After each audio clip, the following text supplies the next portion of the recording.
Hey guys, welcome back to another video. If you're new here, my name is Katie and welcome to my channel.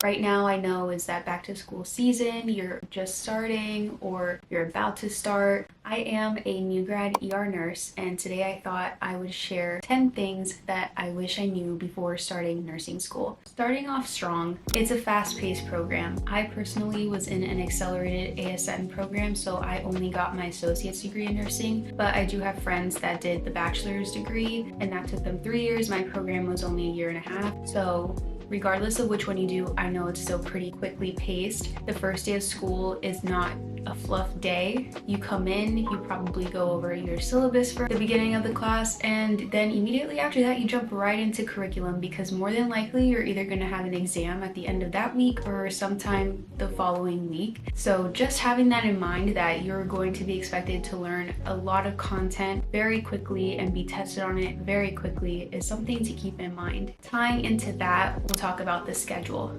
So for me personally, I had lecture 2 times a week, clinical once a week, and within each clinical or lab class, I was required to complete a certain amount of lab hours. I know different schools do it differently, but for us, at the beginning of the semester, we would receive our syllabus and it would tell us how many hours we needed to complete by the end of the semester. Most of the time, it was somewhere between 5 to 10 lab hours, which we had to do outside of our class time. More specifically for lecture, usually classes were about 3 hours long. Now for clinical, this is usually a 12-hour shift. You are simulating being a nurse.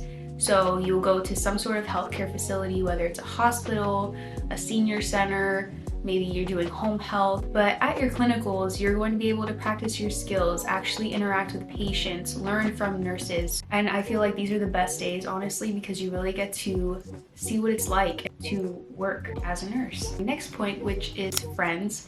Personally, I think that I've made one of my greatest friends in nursing school. We definitely got each other through one of the roughest things in our life, because let's be honest, nursing school is really tough and nobody really understands it unless they've been through it or they're going through it with you. So finding your friend in nursing school is going to make the world of difference. We are still friends right now and actually work at the same hospital, just she works day shift and I work night shift. So in addition to the positive side about making friends, your friends can actually be great assets to you. I'm somebody who, prior to nursing school, didn't always feel the need to study that often, but once I was in the program, I realized that I had no idea how to study correctly and I didn't know what was the best and most effective way for me to study. But what I learned was a mix between studying by myself and studying with a friend was very effective. So what we would do was study the information individually and then meet up at the library or at a coffee shop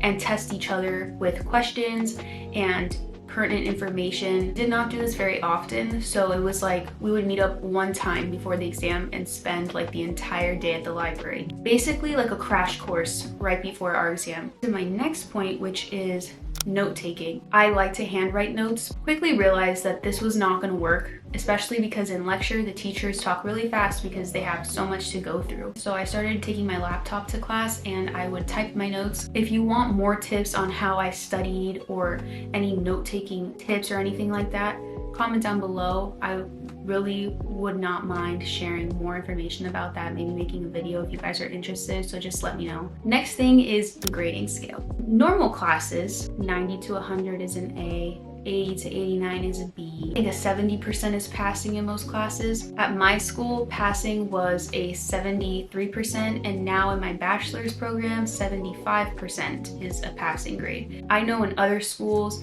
80% is passing, so I know that I'm lucky that mine was kind of on the lower end of the spectrum. Phrase that I learned and stuck with me throughout the whole program was that C's get degrees.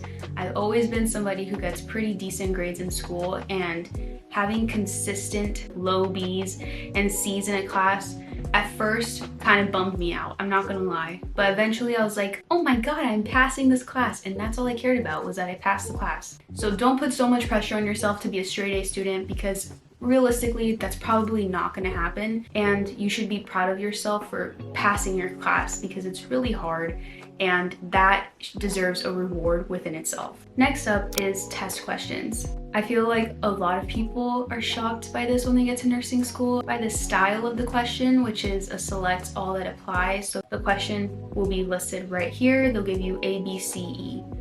And it'll say blah, blah, blah, blah, blah, select all the answers that apply. I know on the NCLEX, you can get partial credit for these. In my classes, they didn't give us partial credit for select all that applies. It was either you got it right or you got it wrong. So these are just things to keep in mind. I would ask your teacher how they grade these tests in your class. That way you have a clear idea of what to expect when it comes to grading. Coffee break.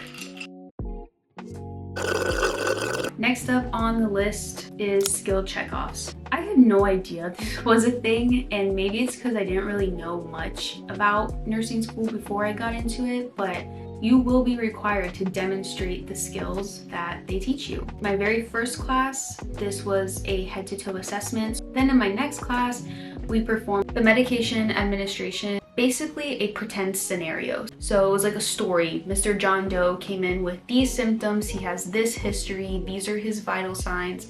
So we had to go in and pretend we were in the patient's room, introduce ourselves, and perform all the necessary steps to meet the requirements. So like hand washing before you go in, introduce yourself, identifying the patient, then performing the necessary assessment.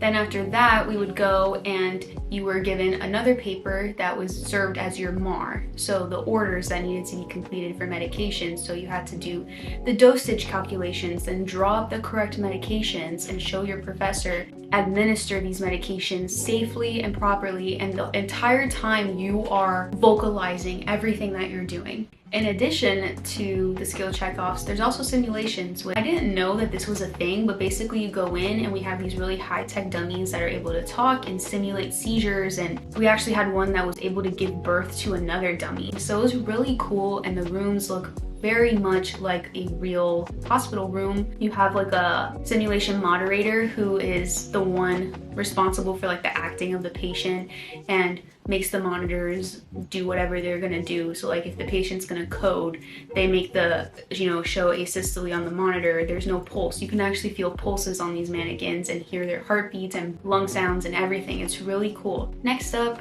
is I didn't realize how important it was to stay super organized. Not only are you responsible for all these due dates and being certain places at certain times, but you still have a life outside of nursing school.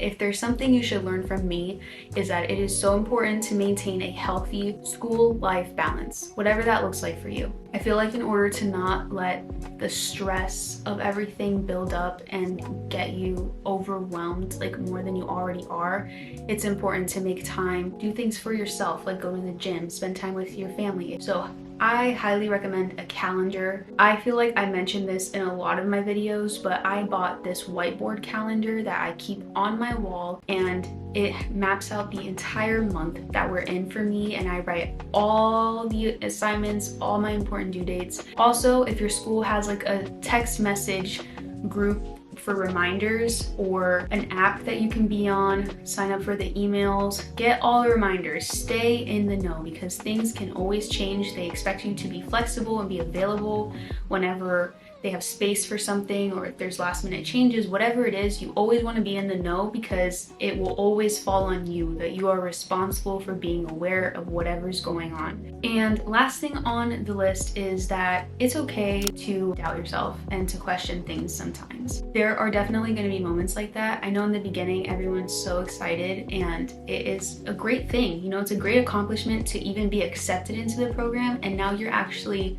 doing it. It's going to be so rewarding, but it's going to be a lot of hard work, and with that comes sacrifice. Naturally, you're going to wish you were doing more fun things, or there's going to be days when you studied super hard for a test and you didn't get the grade you wanted or the grade you deserved for all the effort that you put in, and you're going to ask yourself, is this worth it? Am I really cut out for this?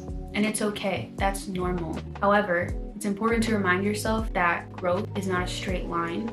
You're gonna have ups and downs. Anytime you have those little wins, I encourage you to celebrate them because that's what's gonna keep you moving forward. I encourage you to find a little bit of time in your week to do something that makes you happy. And when you are feeling those doubtful feelings, talk to your friends, family, the ones that you trust about how you're feeling, because I promise you, you're not alone. We all have those moments, and sometimes leaning on a friend can really help get some perspective, because there's so much that you're going to learn about yourself going through this process. And I feel the number one thing I learned about myself is that I am resilient, and I hope that you all learn that about yourselves too. I hope this gives you some realistic perspective of what to expect when you get into nursing school. I hope that you guys enjoyed watching this video. Again, if you have any suggestions for any other kinds of videos like this that you want to see, please comment them down below. I'm so excited for all of you who are just starting your journey or who are considering becoming a nurse, and I'm wishing you the very best of luck. Remember, if you haven't already, to please give this video a thumbs up and subscribe to my channel, and I hope to see you guys next time.